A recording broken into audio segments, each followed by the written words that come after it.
What's going on there, kings and queens and in between? It's your boy Qyz, and y'all already know the deal because y'all already know the spiel because we are here to play Time Lords and modern day Yu-Gi-Oh! I know. It's a great day to rock the Stay Patient t-shirt because let me tell you, everyone out here taking 45 minutes to do a turn. My turns take 25 seconds. Can y'all get with the program? I don't need to see 55 link summons. I don't need to see 82 special summons because you're just going to get ran over by David Tennant and the rest of the Doctor Who cast over the 60 years of history that we have amassed on the network. Y'all are getting taken off, canceled immediately. That being said, let's hop right into the deck profile. Now, you already know we're not wasting any time. Let's get right to the Time Lords, baby. So we got Zaphian. Now, basically, this card, much like all the other Time Lords in the entire deck, can go ahead and normal summon themselves to the field without any tributes, even though they're all level 10, and they cannot be destroyed by battle or card effects. This is a universal effect from them. You also take no battle from attacks involving this card, and then at the end of the battle phase is when all of their effects activate. This one sends all spell and trapped cards and shuffles them right back into the deck. It does not destroy them. It does not send them to the grave. It shuffles them back into the deck.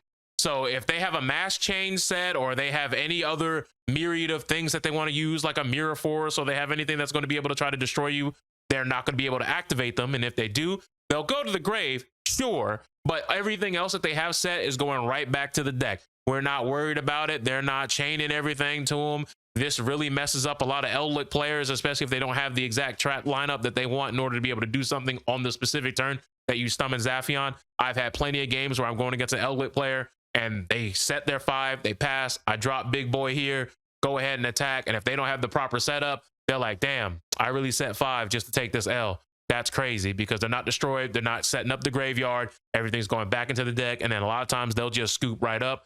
We only run one copy because this is a very searchable card, much like all of your Time Lords. Camion, big clutch.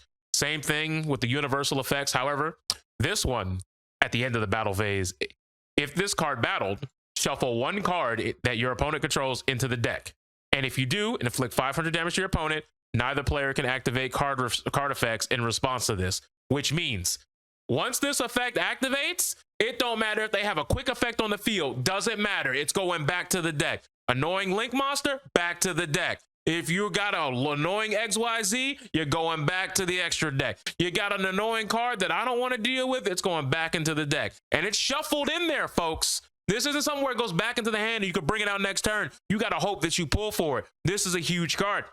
Now, we're going to talk about the 3 most broken cards in the deck. We got Mission. Mission's effect is, if this card battles, half your opponent's life points. Yes, you heard me. Just go ahead and half them. Divide by 2 Electric Boogaloo. This one, Raphion. Now, he may be big. He may be called Raph for short, but he's not a Ninja Turtle, rest assured. That being said, this one, after battle, can target one monster that your opponent controls that battled this card this turn, and then once per turn during the standby phase, it'll go back to your deck. This is something for all Time Lords. But when it battles a monster, you can inflict damage to your opponent equal to the attack of that monster. So let's say they're playing Blue Eyes, right? And I get this man on the field. I attack him, attack the Blue Eyes, use my effect, click on the Blue Eyes. They take 3,000 damage because Blue Eyes White Dragon has 3,000 attack points. So essentially, if you get both of these dudes on the field, you go ahead and half their life points. You go ahead and then do 3,000 extra damage because this effect procs first. So half, 4,000, 3, they're down to 1,000 life points before they even know what hit them. But don't worry, we'll address that in a second. Now, we move on to Sandayon. Now, this is a mon that I wasn't initially going to run. I was going to keep him at 1 copy, but come on, man, this effect is too broke.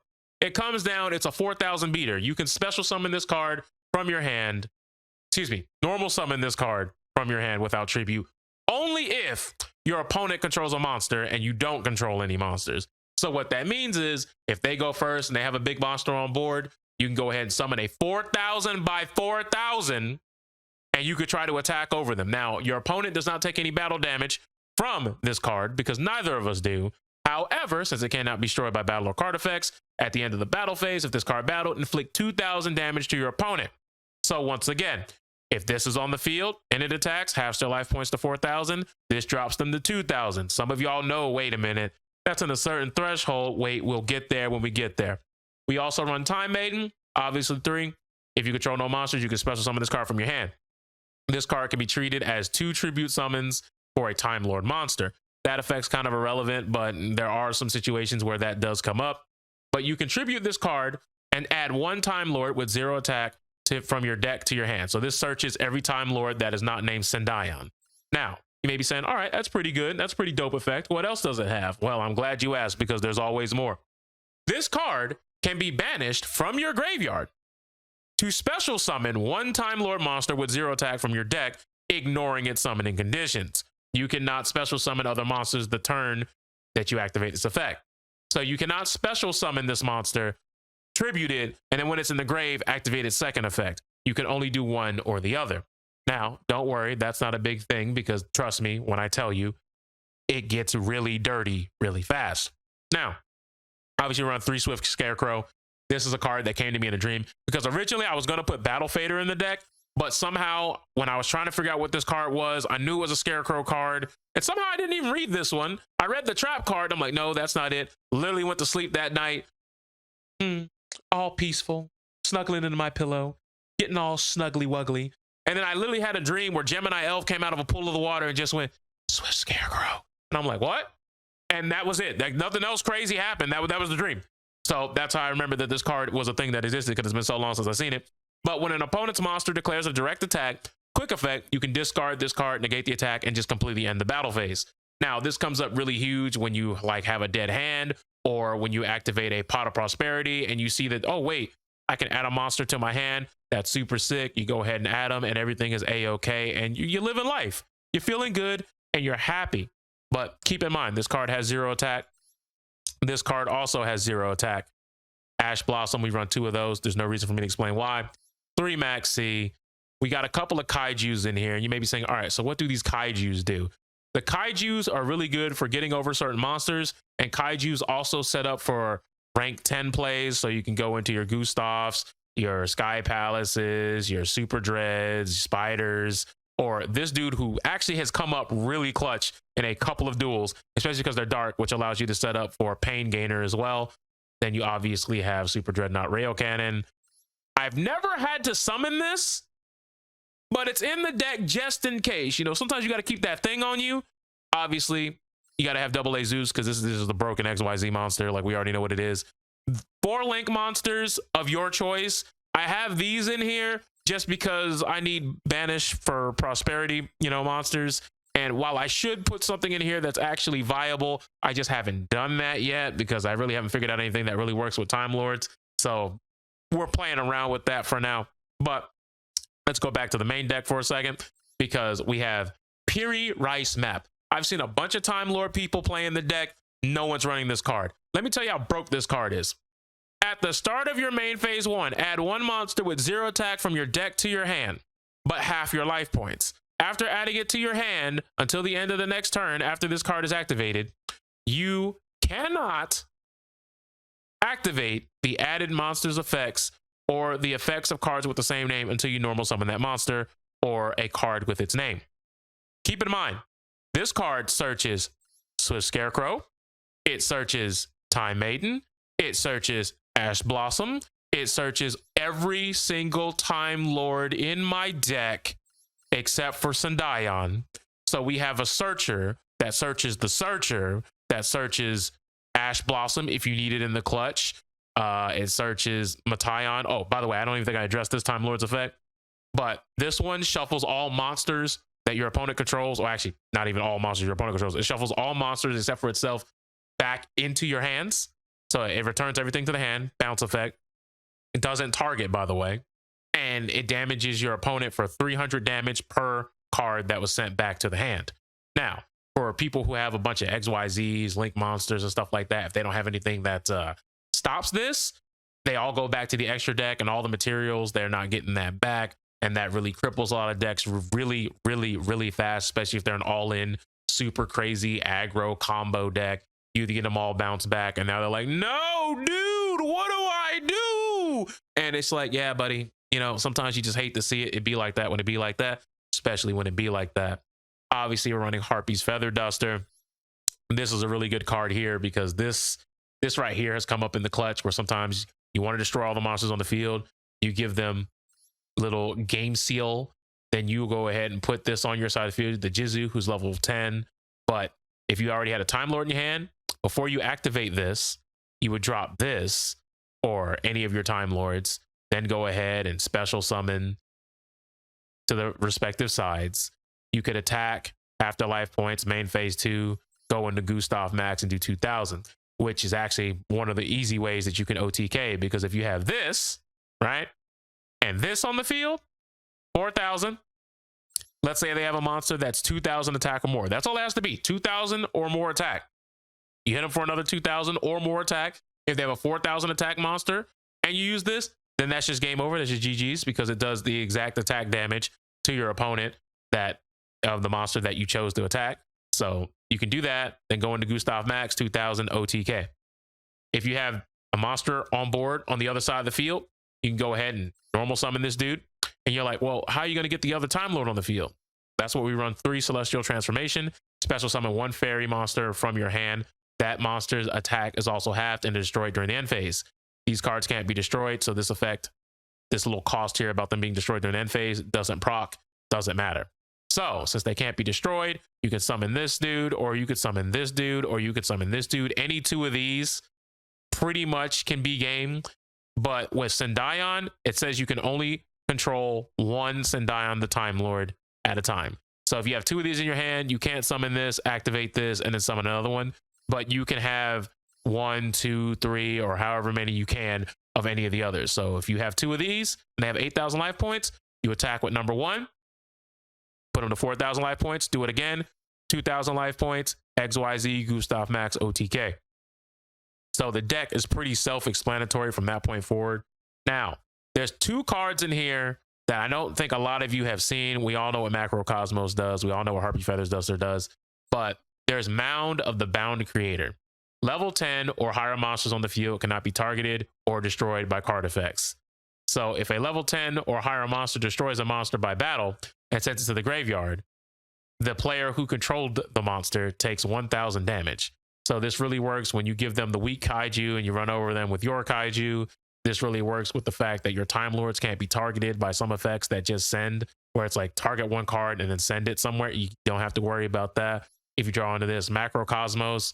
Now, Macrocosmos and Dimensional Fissure, since any monster that would be sent to the graveyard is banished instead, or any card that would be sent to the graveyard is banished instead, is really good because these cards don't go to the graveyard.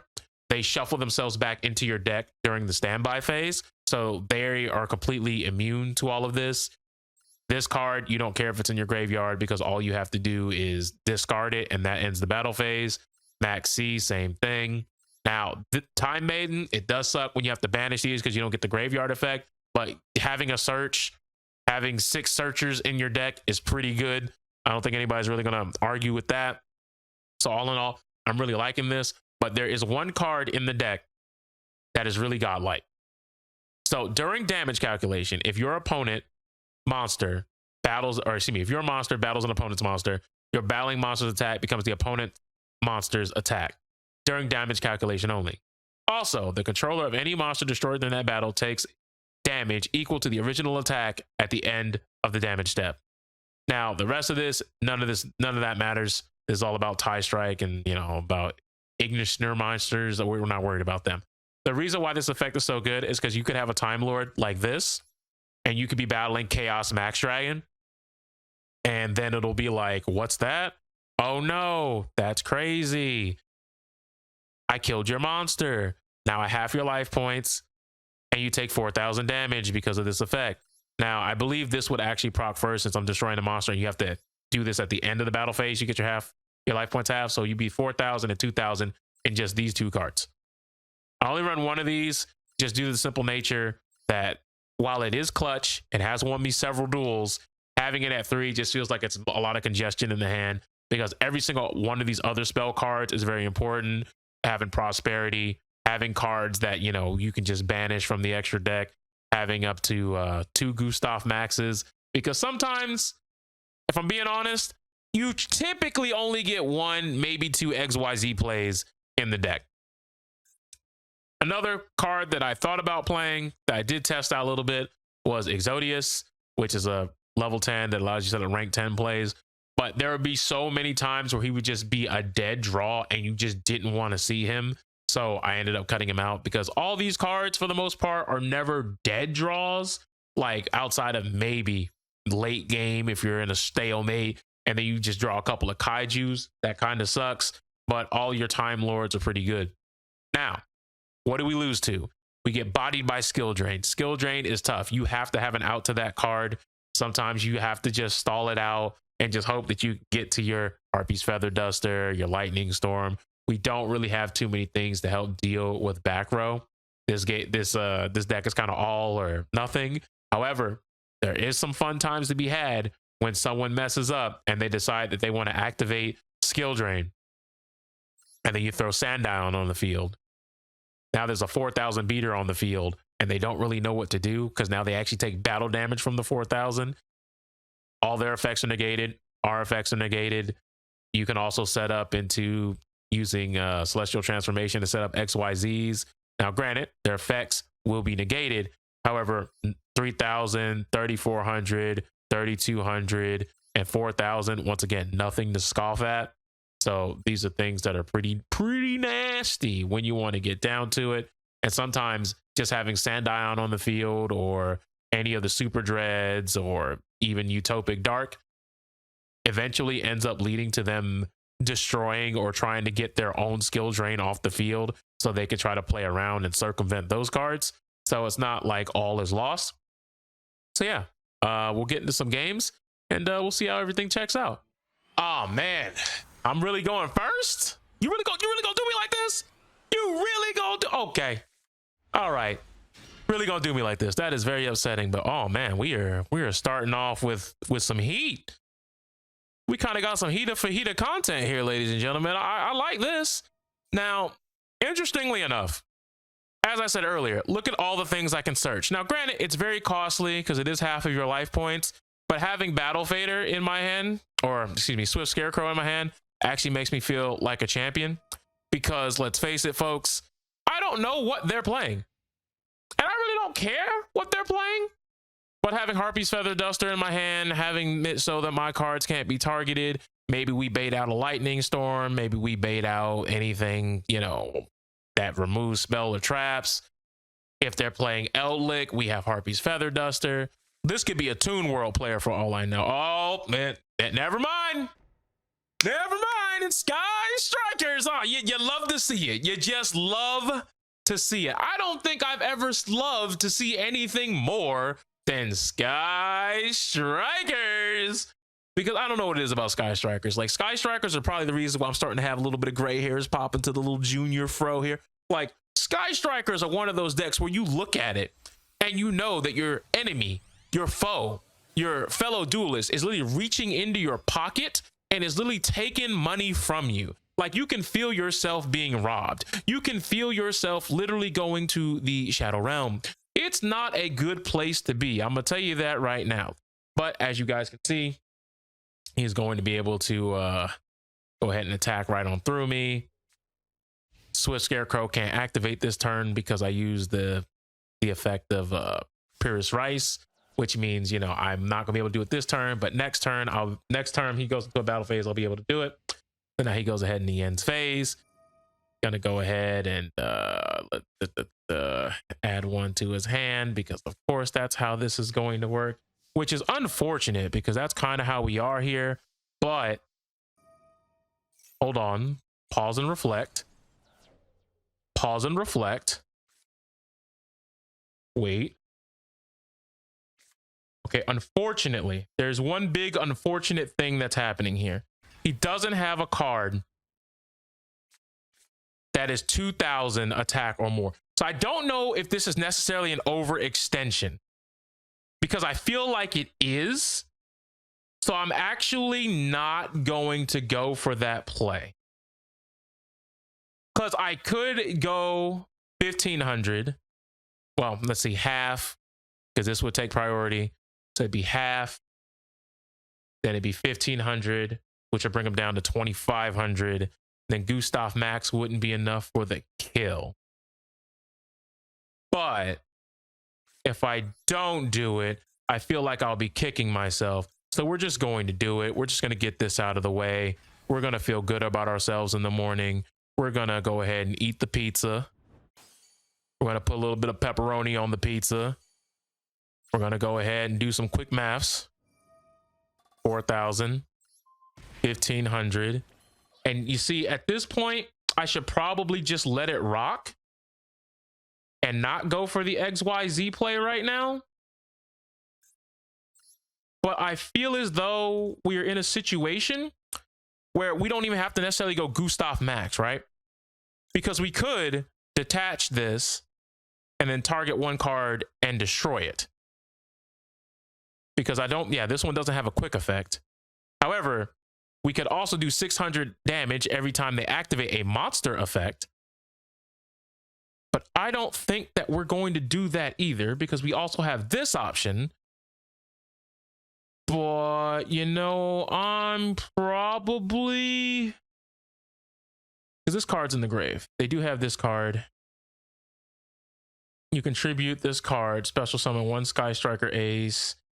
But in the graveyard, when a face-up Sky Striker Link monster you control is destroyed by battle or leaves the field because of the opponent's card effect. You see, that's a problem.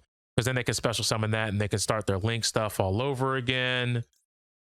Da, da, da, da.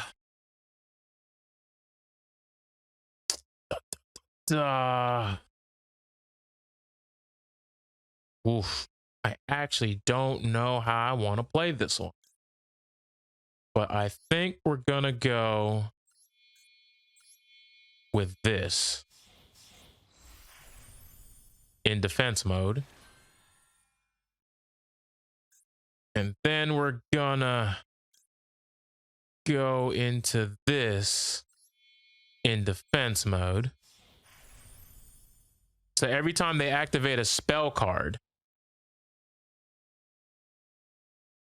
they're going to take 600 damage. Now, good special summon into this.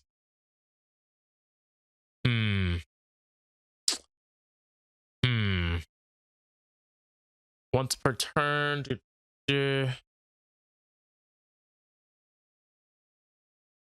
banish as many special summon. See, it's not a quick effect. And this says if it leaves the field. So technically this wouldn't help us here. So this is a big yikers from Rikers right here, dude. Let's see here. Da, da, da.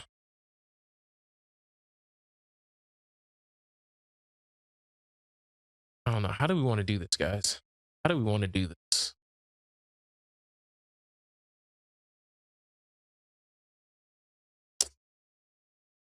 You know what? I think I'm going to go with this. I'm going to do this in defense mode. It's going to protect us from a lot of shenanigans. If we're in defense mode, they can't hit us with Lightning Storm. They'd have to get over us. If they try to attack directly, we do have Swift Scarecrow. I'm not sure if he can bounce stuff back to the hand, but even if he does, we should still be relatively fine. Knock on wood, relatively.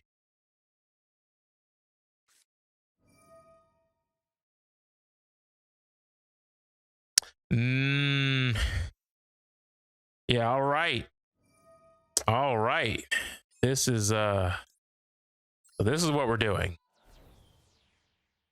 Okay. All right. My man is trying to hit me with the big cheese. Okay. That's 2 cards in his hand down. You control no monsters in your main deck. Oh my, I hate this. I hate it. I hate it. I hate it. I hate it. I hate this. I hate this. Why is this a card that exists? Why? We still have Swift Scarecrow, but like I'm still upset. Like I'm still upset. Like I'm upset. Don't you even look at me like that. Don't you even. You better end that battle phase. You better end that. Unfortunately, you're probably gonna link using my monster. So now I got a top deck. I got a top deck green Time Lord at this point. But luckily for me, I have 5 searchers. I have 5 searchers, 3 Sundions. Now we go into Sky Striker. You can target 1 face up summon link monster, heal, banish it until your opponent's next turn. Okay. Sends his own monster to the graveyard. All right, heart of the cards. Well, we have to hope. We have to hope. Here comes the big hope. No negates? No negates in the hand?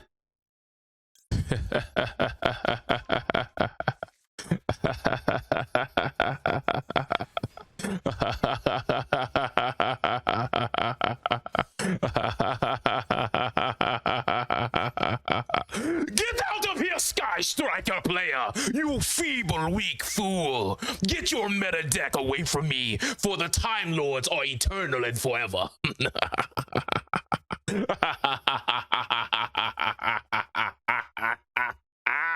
And let that be a lesson to you. You don't have to play the meta when you're just built better.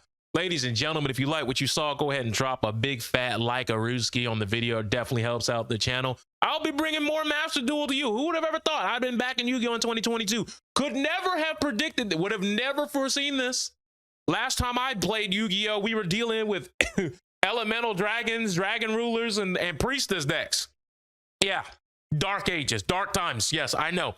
Very, very sad. But apparently I missed something called Trick Stars and Perform Age. Like there was just so much stuff that I apparently missed that was so much worse. And I don't want to know about it. I don't. I'll be honest with you. I'm good. I'm Gucci. I am happy where I am at right now. But I will see you guys next time. Y'all be safe and enjoy your days. I'm out. Man, that Yu Yu Hakusho poster looks really good.